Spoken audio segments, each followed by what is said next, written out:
Viewers welcome back on programme. So viewers ਹੁਣ ਆਪਾਂ ਗੱਲਬਾਤ ਕਰਨ ਜਾ ਰਹੇ ਹਾਂ ਕਿ ਯੂਕਰੇਨ ਦੇ ਇਸ਼ੂ ਨੂੰ ਲੈ ਕੇ ਵੈਸਟਰਨ ਮੀਡੀਆ ਵੱਲੋਂ ਲਗਾਤਾਰ 24 ਘੰਟੇ ਕਵਰੇਜ ਕੀਤੀ ਜਾ ਰਹੀ ਹੈ। ਸੋ ਯੂਕਰੇਨ ਵਾਸੀਆਂ ਨੇ ਇਨਸਾਨੀ ਹੱਕਾਂ ਦੀ ਬਾਰ-ਬਾਰ ਤਰਜਮਾਨੀ ਕੀਤੀ ਜਾ ਰਹੀ ਹੈ, ਪਰ ਇਹੀ ਵੈਸਟਰਨ ਮੀਡੀਆ ਭਾਰਤ ਦੇ ਹਿੰਦੂ ਧਰਮੀਆਂ ਵੱਲੋਂ ਸਿੱਖਾਂ, ਮੁਸਲਮਾਨਾਂ, ਈਸਾਈਆਂ ਅਤੇ ਘੱਟ ਗਿਣਤੀ ਔਰਤਾਂ ਦੀ ਲਗਾਤਾਰ ਹੋ ਰਹੀ ਨਸਲਕੁਸ਼ੀ ਬਾਰੇ ਮੂੰਹ ਵਿੱਚ ਕਿਉਂ ਘੁੰਗਣੀਆਂ ਪਾ ਲੈਂਦਾ ਹੈ। ਇਸ ਸੰਬੰਧੀ ਸਾਨੂੰ ਸਰਦਾਰ ਰਾਜ ਸਿੰਘ ਖਾਲਸਾ ਜੀ ਵੱਲੋਂ ਭੇਜੀ ਇੱਕ ਲਿਖਤ ਵਸੂਲ ਹੋਈ ਹੈ, ਜਿਹੜੀ ਆਪਾਂ ਤੁਹਾਡੇ ਨਾਲ ਸਾਂਝੀ ਕਰਨ ਜਾ ਰਹੇ ਹਾਂ। ਸੋ ਅਸੀਂ ਚਾਹਾਂਗੇ ਕਿ ਤੁਸੀਂ ਇਸੇ ਤਰ੍ਹਾਂ ਬਣੇ ਰਹਿਣਾ। ਦੇਖਣ ਸੁਣਨੇ ਜਾਂ ਲਿਖਣ ਲਈ ਤੁਹਾਡਾ ਸਭ ਦਾ ਬਹੁਤ-ਬਹੁਤ ਸ਼ੁਕਰੀਆ। ਜੀ ਡਾਕਟਰ ਸਾਹਿਬ ਕੀ ਕਹਿਣਾ ਚਾਹੋਗੇ? ਦੇਖੋ, ਇੰਡੀਅਨ ਜੈਨੋਸਾਈਡ ਵਾਚ ਦੀ ਆਈਡੀ ਤੋਂ ਸਾਨੂੰ ਇੱਕ ਲਿਖਤ ਵਸੂਲ ਹੋਈ ਹੈ ਔਰ ਜਿਨ੍ਹਾਂ ਨੇ ਲਿਖਿਆ ਉਹ ਸਾਡੇ ਪ੍ਰੋਗਰਾਮ ਨਾਲ ਪਿਛਲੇ 2 ਸਾਲ ਤੋਂ ਜੁੜੇ ਹੋਏ ਨੇ ਔਰ ਇਹ ਰਾਜ ਸਿੰਘ ਖਾਲਸਾ ਉਹਨਾਂ ਦਾ ਬੜਾ ਡੀਟੇਲ ਆਰਟੀਕਲ ਹੈ। ਮੈਂ ਸਿਰਫ ਉਹਦਾ ਟੱਚ ਬੇਸ ਹੀ ਕਰਾਂਗਾ ਔਰ ਉਹਦਾ ਉਹਨਾਂ ਨੇ ਹੈਡਿੰਗ ਵੀ ਇਹੀ ਦਿੱਤਾ ਹੈ ਕਿ western media silence on Hindu genocidal atrocities against Sikh and minority women in India, ਕਿ ਵੈਸਟਰਨ ਮੀਡੀਆ ਜਿਹੜਾ ਹੈ ਉਹ ਸਿੱਖਾਂ ਨਾਲ ਔਰ ਮਾਈਨੋਰਿਟੀਜ਼ ਨਾਲ, ਔਰਤਾਂ ਨਾਲ ਜੋ ਭਾਰਤ ਦੇ ਵਿੱਚ ਹੁੰਦਾ ਉਹਦੇ ਮੁੱਦੇ ਦੇ ਉੱਤੇ ਉਹਨਾਂ ਨੇ ਮੂੰਹ 'ਚ ਘੁੰਗੜੀਆਂ ਕਿਉਂ ਪਾਈਆਂ ਹੋਈਆਂ ਨੇ। ਔਰ ਉਹਨਾਂ ਨੇ ਸ਼ੁਰੂ ਇੱਥੋਂ ਕੀਤਾ ਕਿ while western media and politicians regularly talk to other countries on women rights, they are remarkably silent on India's genocidal state-supported atrocities against Sikh women and other minorities, including Christians, Muslims, tribals, and Dalits. Presently, news and information is being suppressed on the brutal gang rape, beating, and humiliation of a 20-year Sikh woman in Delhi on January 26th, India's Independence Day. So, ਜਿਹੜੀ ਘਟਨਾ 26 ਜਨਵਰੀ ਨੂੰ ਕਸਤੂਰਬਾ ਨਗਰ ਦਿੱਲੀ 'ਚ ਹੋਈ, ਉਸ ਤੋਂ ਉਹਨਾਂ ਨੇ ਗੱਲ ਸ਼ੁਰੂ ਕੀਤੀ ਕਿ ਕਿਵੇਂ ਮਾਈਨੋਰਟੀਜ਼ ਦੀਆਂ ਔਰਤਾਂ ਨਾਲ ਕੀ ਹੋ ਰਿਹਾ ਹੈ, ਕਿਵੇਂ ਵੈਸਟਰਨ ਮੀਡੀਆ ਇਸ ਕਿਸਮ ਦੀਆਂ ਖਬਰਾਂ ਨੂੰ ਪੀ ਜਾਂਦਾ ਹੈ। ਔਰ ਫਿਰ ਉਹਨਾਂ ਨੇ ਕਿਹਾ ਕਿ viral videos on social media show Hindu ਬॉयਜ਼, men and women mercilessly beating, raping and then parading the Sikh woman with a blackened face wearing a garland of shoes while the Hindu herd celebrates, just like in November 1984 when thousands of Sikh women were subjected to the same torture in the capital city of India. The Hindu women in the video are encouraging their family members to rape the Sikh woman in front of them. The ordeal lasted over 4 hours while the police outpost was less than 600 meters away. The Brahminist regime has been holding the victim in a secret location while her family is being prevented by Indian police from meeting reporters and supporters from the Sikh community. ਇਸ issue ਨੂੰ ਅਸੀਂ ਕਾਫੀ widely cover ਵੀ ਕੀਤਾ ਸੀ। ਸਾਡੇ Delhi bureau chief Jaswinder Singh ਉਹਨਾਂ ਨੇ ਮੌਕੇ 'ਤੇ ਪਹੁੰਚ ਕੇ ਜਿਹੜਾ ਉਸ ਪਰਿਵਾਰ ਨਾਲ ਵੀ ਇੰਟਰਵਿਊ ਕੀਤਾ ਔਰ ਉਹਨੇ ਦੱਸਿਆ ਕਿ ਭਾਈ ਕਿਵੇਂ 600 ਮੀਟਰ ਦੂਰ ਪੁਲਿਸ ਸਟੇਸ਼ਨ ਹੈ ਔਰ ਕਿਵੇਂ ਉਹ ਭੀੜ ਔਰ ਉਹੀ ਹਿੰਦੂ ਔਰਤਾਂ ਜਿਹੜੀਆਂ ਨੇ ਐਨਕਰੇਜ ਕਰ ਰਹੀਆਂ ਕਿ ਇਵੇਂ ਜਿਹੜਾ ਉਸ ਦੀ ਬੇਹੁਰਮਤੀ ਕੀਤੀ ਗਈ ਸਿੱਖ ਬੱਚੀ ਦੀ। ਫਿਰ ਉਹਨਾਂ ਨੇ ਹੈਡਿੰਗ ਦਿੱਤਾ cover-ups of India's state-sponsored genocidal violence, ਕਿਵੇਂ ਉਹਦੇ cover-up ਕੀਤੇ ਜਾਂਦੇ ਨੇ। In 1984, the BBC and its Delhi journalist Mark Tully was portraying the brutal state-sponsored slaughter of over 30,000 innocent Sikhs and gang rape of their women and girls in Delhi and 104 other cities as simple riots, while death squads led by Hindu cabinet ministers and MLAs and Hindu police directed the death herd brought in on municipal buses into Sikh neighborhoods for 3 days and nights. Since 2007, the province of Ontario in Canada and the state legislature in New Jersey, Connecticut and Pennsylvania have declared the actions of Brahminist regime on November 1 to 3, 1984 as a state-sponsored genocide. ਬਿਲਕੁਲ facts ਨਾਲ ਰਾਜ ਸਿੰਘ ਖਾਲਸਾ ਜੀ ਨੇ ਗੱਲ ਕੀਤੀ ਹੈ। Mark ਟਲੀ ਜਿਹੜਾ bureau chief ਸੀ BBC ਦਾ Delhi based, ਉਹ ਇਹਨੂੰ ਰਾਈਟ ਕਹਿੰਦਾ ਰਿਹਾ ਔਰ ਜਦੋਂ ਕਿ ਨਿਊ ਜਰਸੀ, ਕਨੈਟੀਕਟ, ਪੈਨਸਿਲਵੇਨੀਆ ਇਹਨਾਂ ਸਾਰੀਆਂ ਅਸੈਂਬਲੀਜ਼ ਨੇ ਔਰ ਇਸ ਨੂੰ ਜੈਨੋਸਾਈਡ ਮੰਨਿਆ। ਸੋ ਇਹ ਗੱਲ ਆਪਣੇ ਆਪ 'ਚ ਹੀ ਦੱਸਦੀ ਹੈ ਕਿ ਪਤਾ ਹੈ ਉੱਥੇ ਕੀ ਹੋ ਰਿਹਾ, ਲੇਕਿਨ ਉਹਨੂੰ ਤੁਸੀਂ ਰਾਈਟਸ ਦੇ ਥੱਲੇ ਕਹਿ ਕੇ ਇੰਡੀਅਨ ਸਟੇਟ ਦੀ ਫੇਵਰ ਕਰ ਰਹੇ ਹੋ। ਫਿਰ ਉਹਨਾਂ ਨੇ ਵਿੰਸਟਨ ਚਰਚਲ ਨੂੰ ਕੋਟ ਕੀਤਾ ਕਿ ਜਦੋਂ ਇੰਡੀਪੈਂਡੈਂਸ ਦੇ ਉੱਤੇ ਡਿਬੇਟ ਹੋ ਰਹੀ ਸੀ ਤਾਂ ਚਰਚਲ ਨੇ ਕਿਹਾ ਸੀ ਕਿ if independence is granted to India, power will go to the hands of rascal, rogues, freebooters. ਨਾਲ ਉਹਨਾਂ ਨੇ ਲਿੰਕ ਦਿੱਤਾ ਜ਼ਾਹਰ ਹੈ ਅਸੀਂ ਵੀ ਇਹਨੂੰ ਕੋਟ ਕਰਦੇ। On Churchill's prediction, a good start is the profile of India's current members of parliament in Delhi and Prime Minister। ਉਹਨਾਂ ਨੇ ਕਿਹਾ ਜੀ ਜੋ ਚਰਚਲ ਨੇ ਗੱਲ ਕਹੀ ਸੀ, ਤੁਸੀਂ ਹੁਣ ਦੇ ਜਿਹੜੇ ਮੈਂਬਰ ਆਫ ਪਾਰਲੀਮੈਂਟ ਨੇ ਉਹਨਾਂ ਦਾ ਪ੍ਰੋਫਾਈਲ ਦੇਖੋ। ਔਰ ਇਹ ਰਾਜ ਸਿੰਘ ਖਾਲਸਾ ਉਹਨਾਂ ਨੇ ਇਹ ਵੀ ਲਿਖਿਆ ਹੈ, ਸਿੰਗਾਪੁਰ ਦੇ ਪ੍ਰਾਈਮ ਮਿਨਿਸਟਰ ਨੇ ਕਿਹਾ ਸੀ ਵੀ ਅੱਧੀ ਪਾਰਲੀਮੈਂਟ ਕ੍ਰਿਮੀਨਲਸ ਦੀ ਹੈ, ਕਿਉਂਕਿ ਇਸ ਰਾਹੀਂ ਕਿਉਂਕਿ ਇਹ ਸਾਰਿਆਂ ਤੱਕ ਆਪਣੀਆਂ ਲਿਖਤਾਂ ਪਹੁੰਚਾਉਂਦੇ ਨੇ। ਸੋ ਜ਼ਾਹਰ ਹੈ ਉਹਦੀ ਨਜ਼ਰਾਂ 'ਚੋਂ ਇਹ ਗੁਜ਼ਰਿਆ, ਜਿਹੜਾ ਬੇਸ਼ੱਕ ਇੰਡੀਆ ਦੀ ਆਪਣੀ ਇੱਕ NGO ਨੇ ਉਹ ਸਾਰਾ ਡਾਟਾ ਕੱਢਿਆ ਹੋਇਆ ਸੀ, ਪਰ ਉਹਨੂੰ ਹਾਈਲਾਈਟ ਕਰਨਾ ਮੈਟੀਰੀਅਲ ਤਾਂ ਬਹੁਤ ਜ਼ਿਆਦਾ ਹੁੰਦਾ। ਸੋ ਇਹ ਰਾਜ ਸਿੰਘ ਖਾਲਸਾ ਲਿਖਦੇ ਨੇ ਕਿ ਭਾਈ ਇਹ ਹੁਣ of the 543 members of parliament, over 230 have been charged with serious crimes including rape, murder and abduction। ਕਿ 543 ਚੋਂ 230 ਜਿਹੜੇ ਨੇ ਉਹਨਾਂ ਦੇ ਉੱਤੇ ਇਹ ਚਾਰਜ ਨੇ। This information comes from paperwork these politicians are required to disclose regarding criminal cases and convictions registered among them before assuming office। ਜਦੋਂ ਉਹ ਫਾਈਲ ਕਰਦੇ ਨੇ ਆਪਣੇ ਪੇਪਰ ਖਲੋਂਦੇ ਨੇ ਸੀਟ ਦੇ ਉੱਤੇ ਤਾਂ ਉਹਨਾਂ ਨੂੰ ਉਹ ਰਿਕਾਰਡ ਸ਼ੋਅ ਕਰਨਾ ਪੈਂਦਾ। ਫਿਰ ਉਹਨਾਂ ਨੇ ਇਸ ਸਾਰੇ 'ਚ ਕਿਹਾ ਕਿ ਭਾਈ ਇਸ ਦੇ ਵਿੱਚ BJP ਕਾਂਗਰਸ ਸਾਰੇ ਹੀ ਸ਼ਾਮਲ ਨੇ, ਪਰ ਨਾਲ ਦੇ but this doesn't stop with MP। Since 2014 the highest position of Prime Minister is held by Narendra Modi, who as Chief Minister in 2002 of the state of Gujarat permitted the massacre of over 2,000 Indian Muslims in Allahabad। ਵੀ ਇਹੀ ਨਹੀਂ ਵੀ ਇਹ criminal ਨੇ। ਮੋਦੀ ਜਿਹੜਾ ਅੱਜ prime minister ਹੈ 2002 'ਚੋਂ ਨੇ ਜਿਹੜਾ 2000 ਤੋਂ ਜ਼ਿਆਦਾ ਮੁਸਲਮਾਨਾਂ ਦੀ ਨਸਲਕੁਸ਼ੀ ਕੀਤੀ। Due to his complicity, he was banned entry into many Western democracies including US, Canada, UK until his rise from state chief minister to elected Prime Minister of India। ਕਿ ਉਹਦੀ ਇਸ ਕਰਤੂਤ ਕਰਕੇ ਹੀ ਉਹਨੂੰ ਪੱਛਮੀ ਦੇਸ਼ਾਂ ਨੇ ਬੈਨ ਕੀਤਾ ਸੀ ਔਰ 2014 ਦੇ ਵਿੱਚ ਇਹ ਫਿਰ ਪ੍ਰਾਈਮ ਮਿਨਿਸਟਰ ਬਣ ਜਾਂਦਾ ਹੈ। In India's state-supported pogroms, death mobs spawned, trained and funded by Brahminist-controlled organizations such as RSS and Arya Samaj, Aryan Society, work seamlessly with the Indian police, politicians and intelligence agencies such as Intelligence Bureau and RAW. These intelligence agencies and higher positions in the police and governmental bureaucracies are dominated by radicalized Brahminists.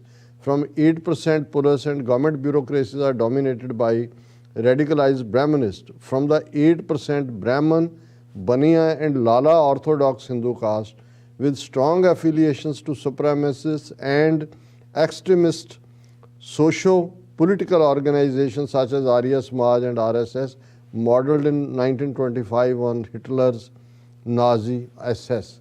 ਕਿ ਜਿਹੜੀ Hitler ਦੇ ਨਾਜ਼ੀ ਦਾ ਉਹ SS ਸੀ ਉਸ pattern 'ਤੇ RSS ਬਣੀ। ਔਰ ਉਹਨਾਂ ਨੇ ਕਿਹਾ ਵੀ 8% ਬ੍ਰਾਹਮਣ ਬਣੀਏ ਅਤੇ ਲਾਲੇ ਜਿਹੜੇ ਨੇ ਉਹ ਡੋਮੀਨੇਟ ਕਰਦੇ ਨੇ ਪੁਲਿਸ ਨੂੰ ਵੀ, ਰਿਸਰਚ ਜਿਹੜੀਆਂ ਇਹਨਾਂ ਦੀਆਂ ਇੰਟੈਲੀਜੈਂਸ ਏਜੰਸੀਆਂ ਨੇ ਔਰ ਜਿਹੜੀਆਂ ਬਿਊਰੋਕਰੇਸੀ ਦੇ ਵਿੱਚ ਔਰ ਈਵਨ ਜੁਡੀਸ਼ਰੀ 'ਚ ਵੀ। ਸੋ ਉਹਨਾਂ ਨੇ ਫਿਰ ਉਹਨਾਂ ਨੇ ਅੱਗੋਂ ਪੂਰੀ ਉਹਦਾ ਵੇਰਵਾ ਦਿੱਤਾ ਜਿਹੜੀ ਵੀ ਗੱਲ ਉਹਨਾਂ ਨੇ ਕੀਤੀ ਹੈ। ਹਾਲਾਂ ਕਾਸ਼ ਮੈਂ ਇਹਨੂੰ ਸਾਰਿਆਂ ਨੂੰ ਪੜ੍ਹ ਸਕਦਾ, ਲੇਕਿਨ ਮੈਂ ਇਹ ਦੱਸ ਰਿਹਾ ਕਿ ਵੀ ਜਿਹੜੇ ਲੱਗੇ ਹੋਏ ਨੇ ਕਿਵੇਂ ਬਿਲਕੁਲ ਰਿਸਰਚ ਦੇ ਨਾਲ ਕਿੰਨਾ ਵਕਤ ਲਾ ਕੇ ਉਹਨਾਂ ਫੈਕਟਸ ਨੂੰ ਕੱਢਣਾ, ਫਿਰ ਉਹਨਾਂ ਨੂੰ ਹਰ ਇੱਕ ਤੱਕ ਪਹੁੰਚਾਉਣਾ, ਇਹ ਹਰ ਇੱਕ ਦੇ ਹਿੱਸੇ ਨਹੀਂ ਆਇਆ। ਇਹ ਵੀ ਗੁਰੂ ਦੀ ਬਲੈਸਿੰਗ ਹੁੰਦੀ ਹੈ ਜਿਹਦੇ ਤੋਂ ਗੁਰੂ ਇਹ ਸੇਵਾ ਲੈਂਦੇ ਨੇ। ਫਿਰ ਉਹਨਾਂ ਨੇ ਰੈਫਰ ਕੀਤਾ CIA the report. Before 2019 the CIA World Fact Book labeled Bajrang Dal and Vishwa Hindu Parishad outfits of the RSS as militant organizations, but changed the labeling before Modi's visit to Trump's Howdy Modi rally। कि एक किमें influence title तो यही है कि western media भी और हुकूमत भी किमें हिंदू तवियां नूं फेवर कर दियां ने कि 2019 ਦੇ ਵਿੱਚ ਤਾਂ ਉਹਨਾਂ ਦੀ CIA ਦੀ ਫੇਸਬੁੱਕ ਜਿਹੜੀ ਹੈ ਇਹਨਾਂ ਦੋਨਾਂ ਨੂੰ ਹੀ ਜਿਹੜੀ ਹੈ ਮਿਲੀਟੈਂਟ ਆਰਗੇਨਾਈਜੇਸ਼ਨ ਕਹਿੰਦੀ ਹੈ। ਪਰ ਜਦੋਂ ਅਬ ਕੀ ਵਾਰ ਟਰੰਪ ਸਰਕਾਰ ਕਰਨਾ ਇਹਨੇ ਆ ਕੇ ਹੌਡੀ ਮੋਡੀ ਦੇ ਥੱਲੇ ਉਹਨੂੰ ਉਹ ਚੇਂਜ ਕਰ ਦਿੰਦੇ ਨੇ label. During Trump's visit to Delhi in February 2020 a wholesale pogrom of Muslims in Delhi was conducted by Modi's BJP, which is a political wing of the RSS। ਕਿ ਐਨ ਉੱਥੇ ਬੈਠਾ ਜਿਹੜਾ ਟਰੰਪ ਔਰ ਦਿੱਲੀ ਦੇ ਵਿੱਚ ਮੁਸਲਮਾਨਾਂ ਦਾ ਖਤਰਾ, ਔਰ ਸਭ ਤੋਂ ਜ਼ਿਆਦਾ ਮੁਸਲਮਾਨ ਫੜੇ ਹੋਏ ਨੇ ਕਿ ਜੀ ਇਹਨਾਂ ਨੇ ਟਰੰਪ ਦੀ ਵਿਜ਼ਿਟ ਦੇ ਵੇਲੇ ਇੰਡੀਆ ਦਾ ਇਮੇਜ ਖਰਾਬ ਕਰਨ ਦੇ ਲਈ ਇਹ ਰਾਈਟਿੰਗ ਕਰਵਾਈ।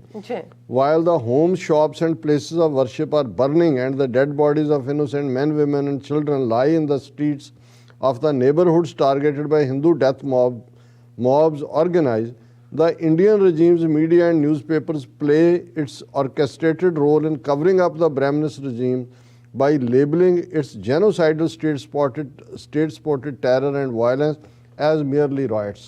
ਉਹਨੂੰ ਫੇਰ ਰਾਈਟਸ ਕਿਹਾ ਗਿਆ ਔਰ ਉਹਦੇ ਲਈ ਵੀ ਜਿਹੜੇ ਨੇ ਸਭ ਤੋਂ ਜ਼ਿਆਦਾ ਮੁਸਲਮਾਨ ਬੁੱਕ ਕੀਤੇ ਹੋਏ ਨੇ।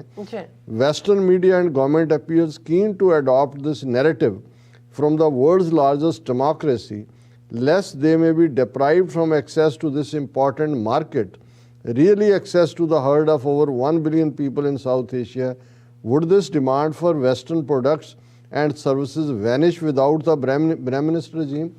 ਕਿ ਬਈ ਤੁਸੀਂ ਵੈਸਟਰਨ ਮੀਡੀਆ ਔਰ ਸਰਕਾਰਾਂ ਇਸ ਬ੍ਰਹਿਮਨਿਸਟ ਰਜੀਮ ਦੀ ਮਦਦ ਕਰ ਰਹੀਆਂ ਹੋ। ਤੁਹਾਨੂੰ ਲੱਗਦਾ ਹੈ ਵੀ ਜੇ ਇਹ ਰਜੀਮ ਨਹੀਂ ਹੋਏਗਾ ਤਾਂ 1 ਬਿਲੀਅਨ ਤੋਂ ਜ਼ਿਆਦਾ ਲੋਕਾਂ ਨੂੰ ਤੁਹਾਡੇ ਪ੍ਰੋਡਕਟ ਦੀ ਲੋੜ ਨਹੀਂ ਹੋਏਗੀ। ਬਿਲਕੁਲ ਵੀ ਤੁਸੀਂ ਤਾਂ ਵੇਚਣਾ ਹੀ ਹੈ ਕਿਉਂਕਿ ਉਹ ਤਾਂ ਅਲਟੀਮੇਟਲੀ ਸੈਲਰ ਮਾਰਕੀਟ ਹੈ, ਤੁਹਾਡੇ ਕੋਲ ਸਟੱਫ ਹੈ, ਲੋਕਾਂ ਨੂੰ ਚਾਹੀਦੀਆਂ ਨੇ ਚੀਜ਼ਾਂ, ਪਰ ਤੁਸੀਂ ਇਹਨਾਂ ਦੀ ਕਿਉਂ ਫੇਵਰ ਕਰ ਰਹੇ ਹੋ ਜਦੋਂ ਕਿ ਇਹ ਇੱਕ ਜ਼ਾਲਮ ਰਜੀਮ ਹੈ, ਜੈਨੋਸਾਈਡ ਕਮਿਟ ਕਰ ਰਹੇ ਨੇ। While genocidal violence and terror threatens every non-Hindu community in India, Muslims, Sikhs, Christians, Dalits, the Brahminist establishment has also sent its army and paramilitary forces to terrorize, murder and subjugate the populations of every non-Hindu majority state in Indian Union, including Kashmir, Punjab, Nagaland, Assam, Manipur, etc. ਅਸੀਂ ਪਿਛਲੇ segments ਵੀ ਗੱਲ ਕੀਤੀ। ਉਹਨਾਂ ਨੇ ਕਿਹਾ ਵੀ ਇੱਕ ਪਾਸੇ ਤਾਂ ਜੈਨੋਸਾਈਡਲ ਉਹਨਾਂ ਦੀਆਂ ਪਾਲਿਸੀਜ਼ ਚੱਲ ਹੀ ਰਹੀਆਂ, ਪਰ ਕਿਵੇਂ ਇਹਨਾਂ ਨੇ ਇਹਨਾਂ ਸਟੇਟਾਂ ਦੇ ਵਿੱਚ ਆਪਣੀ ਜਿਹੜੀ ਹੈ ਉਹ ਫੌਜ ਭੇਜ ਕੇ ਲੋਕਾਂ ਦੇ ਉੱਤੇ ਜ਼ੁਲਮ ਕਰ ਰਹੇ ਨੇ। Rape, torture, looting and extra judicial killings in fake encounters by the police and the army are sustained daily occurrences in a premeditated and organized process of slow genocide. ਇਹ ਚੱਲ ਰਿਹਾ ਲਗਾਤਾਰਤਾ ਦੇ ਨਾਲ।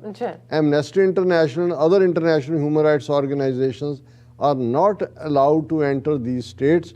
In 2019, Modi's BJP regime forced them to vacate their offices in Delhi itself. ਨਾਲ ਦੀ ਨਾਲ ਉਹਨਾਂ ਨੇ ਹਰ ਚੀਜ਼ ਦਾ ਲਿੰਕ ਪ੍ਰੋਵਾਈਡ ਕੀਤਾ ਕਿ ਕਿਵੇਂ ਜਿਹੜਾ ਐਮਨੈਸਟੀ ਇੰਟਰਨੈਸ਼ਨਲ ਨੂੰ ਵੀ ਦਫ਼ਤਰ ਬੰਦ ਕਰਨ 'ਤੇ ਮਜਬੂਰ ਕੀਤਾ ਗਿਆ। ਫਿਰ ਉਹਨਾਂ ਨੇ ਇਹ ਜਿਹੜੀ ਹੈ ਆਈਡੀਓਲੋਜੀਕਲ ਇਹਦਾ ਬੇਸ ਕੀ ਹੈ, ਟਾਈਟਲ ਬ੍ਰਹਿਮਨਿਸਟ ਰੂਲ। ਉਹਨਾਂ ਨੇ ਕਿਹਾ ਵੀ 1947 ਜਿਹਨੂੰ ਇੰਡੀਪੈਂਡੈਂਸ ਕਿਹਾ ਗਿਆ ਉਹ ਕਿਹਾ ਜਾਂਦਾ however little did they know of the coming nightmare which has gone on for 7 decades ਕਿ ਲੋਕ ਤਾਂ ਇਹ ਸਮਝਦੇ ਸੀ ਕਿ ਸਾਊਥ ਏਸ਼ੀਆ 'ਚ ਕਿ ਆਜ਼ਾਦੀ ਆ ਰਹੀ ਹੈ, ਪਰ ਕੀ ਵਾਪਰਨਾ ਉਹਦਾ ਉਹਨਾਂ ਨੂੰ ਅੰਦਾਜ਼ਾ ਵੀ ਨਹੀਂ ਸੀ। ਫਿਰ ਉਹਨਾਂ ਨੇ ਇਹ ਦੱਸਿਆ ਵੀ ਕਿਵੇਂ ਜਿਹੜਾ ਇੰਡੀਅਨ ਯੂਨੀਅਨ ਦੇ ਨਾਂ ਥੱਲੇ 8% ਬ੍ਰਾਹਮਨਿਸਟ ਕਮਿਊਨਿਟੀ ਨੇ ਕਿਵੇਂ ਸਾਰੇ ਮੁਲਕ ਨੂੰ ਮੋਨੋਪੋਲਾਈਜ਼ ਕੀਤਾ, ਕਿਵੇਂ ਬ੍ਰਾਹਮਣ ਬਣੀਆਂ ਲਾਲਾ ਕਲਾਸ ਜਿਹੜੀ ਹੈ ਉਹ ਡੋਮੀਨੇਟ ਕਰਦੀ ਹੈ, ਕਿਵੇਂ ਉਹਨਾਂ ਦੀਆਂ ਹੀ ਬਣਾਈਆਂ ਹੋਈਆਂ ਸੈਲਫ ਡਿਫਾਈਨਡ ਹਾਇਰ ਕਾਸਟ ਨੇ, ਔਰ ਕਿਵੇਂ ਜਿਹੜਾ ਬਾਕੀਆਂ ਨੂੰ ਡਿਪਰਾਈਵ ਕੀਤਾ ਗਿਆ। ਇਹ ਕਾਫੀ ਹਿਸਟੋਰੀਕਲ ਉਹਨਾਂ ਨੇ ਫਿਰ ਹਜ਼ਾਰਾਂ ਸਾਲ ਪਿੱਛੇ ਦੀ ਹਿਸਟਰੀ ਕਿ ਕਿਵੇਂ ਜਿਹੜੀਆਂ ਬਾਹਰੋਂ ਵੀ ਹਮਲਾਵਰ ਸੀ ਉਹਦੇ 'ਚ ਵੀ ਬ੍ਰਾਹਮਣਾਂ ਨੇ ਕਿਵੇਂ ਆਪਣੀ ਜਿਹੜੀ ਹੈ ਉਹ ਸਾਰੇ ਦੇ ਵਿੱਚ ਡੋਮੀਨੇਟ ਕੀਤਾ।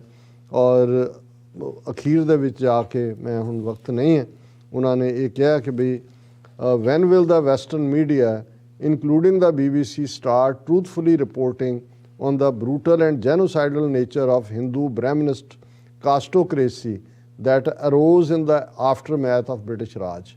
ਕਿ ਕਦੋਂ ਉਹਦੀ ਠੀਕ ਰਿਪੋਰਟਿੰਗ ਹੋਏਗੀ। ਔਰ ਮੈਂ ਵੀ ਲਫ਼ਜ਼ ਕਾਸਟੋਕ੍ਰੇਸੀ ਯੂਜ਼ ਕਰਦਾ ਹਾਂ ਅਕਸਰ ਕਿ ਭਾਈ ਇਹ ਕਦੋਂ ਇਹਨਾਂ ਦੀ ਬਰੂਟਲ ਜੈਨੋਸਾਈਡਲ ਨੇਚਰ ਨੂੰ ਕਰੇਗਾ। If A referendum was held the majority of Indians will prefer reverting back to British Raj from the Brahminist jungle rule। ਕਿ ਜੇ ਲੋਕਾਂ ਨੂੰ ਪੁੱਛੋ ਕਿ ਭਾਈ ਆ 75 ਸਾਲਾਂ 'ਚ ਦਾ ਰਾਜ ਚੰਗਾ ਹੈ ਕਿ ਗੋਰਿਆਂ ਦਾ ਚੰਗਾ ਸੀ, ਉਹ ਕਹਿਣਗੇ ਜੀ ਸਾਨੂੰ ਉੱਥੇ ਭੇਜ ਦਿਓ, ਉਹਨਾਂ ਦਾ ਰਾਜ ਲੈ ਆਓ ਵਾਪਸ। The BBC should conduct polls of the various South Asian people to try to correct the mistakes of previous century predicted by Sir Winston Churchill in 1947। ਕਿ ਭਾਈ ਜੋ ਉਹਨੇ ਪ੍ਰੈਡਿਕਟ ਕੀਤਾ ਸੀ ਉਹ ਸਾਊਥ ਏਸ਼ੀਅਨ ਪੀਪਲ ਜਿਹੜੇ ਨੇ ਉਹ ਉਹਨਾਂ ਤੋਂ ਪੁੱਛ ਲੈ BBC ਕਰਕੇ ਉਹਨਾਂ ਨੂੰ ਮਿਸਟੇਕ ਜਿਹੜੀ ਹੈ ਜੋ ਕੀਤੀ ਇਹਨਾਂ ਨੂੰ ਆਜ਼ਾਦੀ ਦੇ ਕੇ ਬ੍ਰਾਹਮਣਾਂ ਲਾਲਿਆਂ ਬਾਣੀਆਂ ਦੇ ਹਵਾਲੇ ਕਰਕੇ ਇਹਨੂੰ ਕਰੈਕਟ ਕਰੋ। ਔਰ ਅਖੀਰਲਾ ਪੈਰਾਗ੍ਰਾਫ ਹੈ, The United Nations should be encouraged by the governments of all civilized countries to impose economic sanctions on Brahminist regime in India until it allows Sikhs who have a distinct religion, history, language and region to get back the country they had in that before they lost it to British East India Company in 1840s। ਸੋ ਅਸੀਂ ਰਾਜ ਸਿੰਘ ਖਾਲਸਾ ਜੀ ਦਾ ਬਹੁਤ ਬਹੁਤ ਸ਼ੁਕਰੀਆ ਅਦਾ ਕਰਦੇ ਹਾਂ ਔਰ ਅਸੀਂ ਸਮਝਦੇ ਹਾਂ ਕਿ ਬੜੇ ਫੈਕਟਸ ਦੇ ਨਾਲ ਗੱਲ ਕਰਕੇ ਉਹਨਾਂ ਨੇ ਵੈਸਟ ਨੂੰ, ਇਹਨਾਂ ਦੀਆਂ ਹਕੂਮਤਾਂ ਨੂੰ ਔਰ ਖ਼ਾਸ ਤੌਰ 'ਤੇ ਵੈਸਟਰਨ ਮੀਡੀਆ ਔਰ ਇਹਨਾਂ ਦੇ ਉੱਥੇ ਬੈਠੇ ਜਿਹੜੇ ਨੁਮਾਇੰਦੇ ਨੇ, ਬਿਊਰੋਜ਼ ਦੇ ਵਿੱਚ ਬੈਠੇ ਲੋਕ ਨੇ, ਉਹ ਕਿਵੇਂ ਬ੍ਰਹਿਮਨਿਕਲ ਸਪੈਲ ਦੇ ਥੱਲੇ ਨੇ, ਉਹਨਾਂ ਨੂੰ ਐਕਸਪੋਜ਼। ਜੀ ਰਾਜ ਸਾਹਿਬ, ਤੁਹਾਡਾ ਬਹੁਤ ਬਹੁਤ ਸ਼ੁਕਰੀਆ, ਤੁਸੀਂ ਆਪਣੇ ਵਿਚਾਰ ਸਾਡੇ ਦਰਸ਼ਕਾਂ ਨਾਲ ਸਾਂਝੇ ਕੀਤੇ ਨੇ। ਸੋ ਇਸ ਤਰ੍ਹਾਂ ਆਪਣੇ ਵਿਊਅਰਸ ਕੋਲ ਲੈਣੀ ਇਜਾਜ਼ਤ।